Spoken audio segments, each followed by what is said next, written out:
राम राम मंडळी आज मी बनवलेत मुगाचे आप्पे। एक वाटी मूग घेतले, कुकरला 4-5 शिट्ट्या मारून घेतल्यात, शिजवून घेतलेत बघू शकता।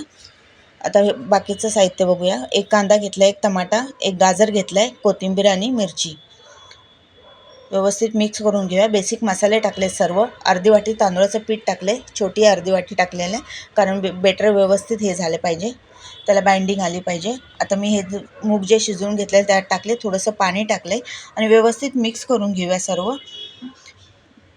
आपलं व्यवस्थित मिक्स झालेलं साईडला ठेवलं 5 मिनिटं। आता आप्याचं भांडं गरम करायला ठेवले, थोडंसं तेल टाकून घेऊया त्याच्यावरती। फ्राय पण करू शकते, पण असे छान कुरकुरीत होतात, उगीच कशाला तेलावरती। बघू शकता अशा ह्याच्यावरती टाकून घ्यायचे आणि स्लो गॅस करून एक 10 मिनिटं ठेवलत ना, छान असे मस्त कुरकुरीत होतात आप्पे बघू शकता। गोड आणि तिखट चटणीबरोबर खायला एक नंबर लागतात, हिरवी चटणी आणि गोड चटणीबरोबर।